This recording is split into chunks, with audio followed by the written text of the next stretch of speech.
The man who lived in the walls. I never believed in ghost stories.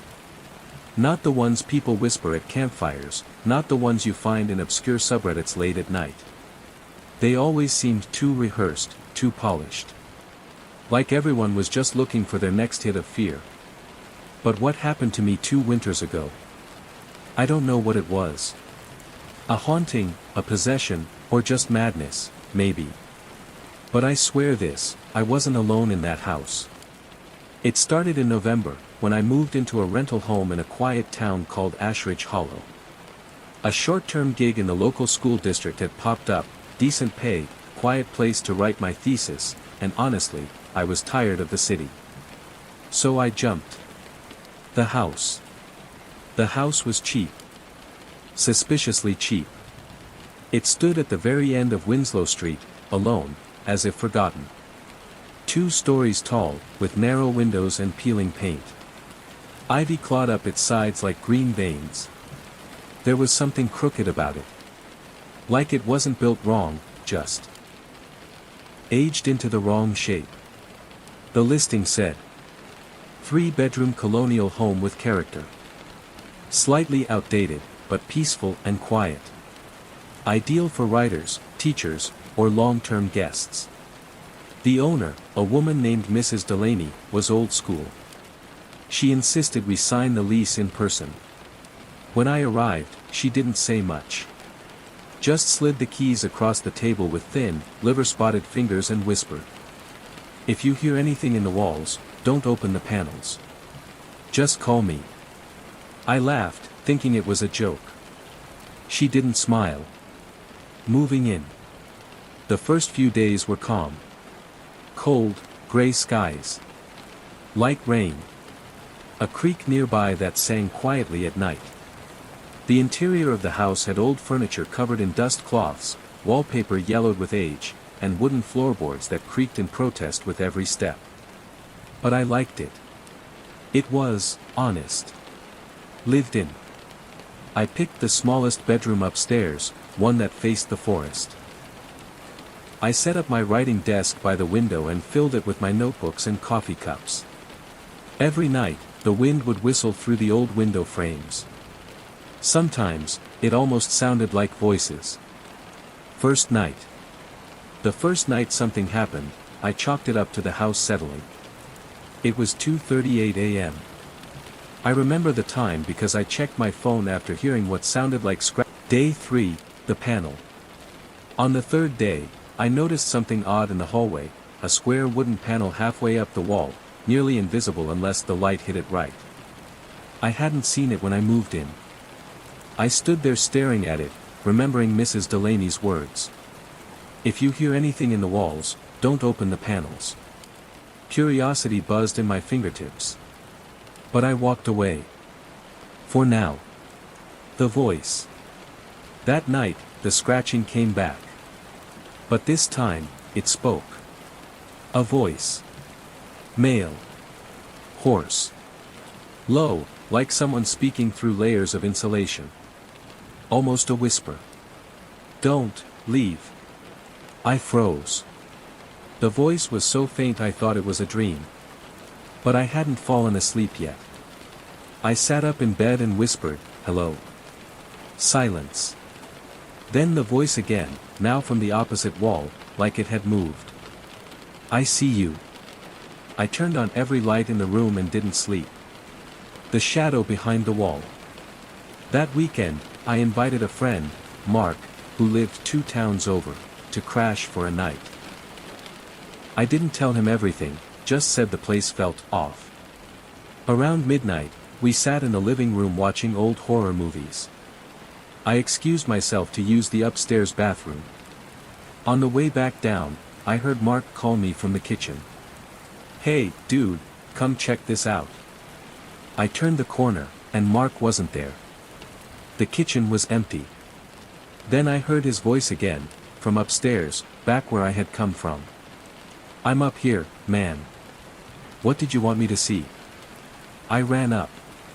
Mark was in the hallway, staring at the wall panel. "I thought you called me from down here," he asked. I told him I heard him from the kitchen.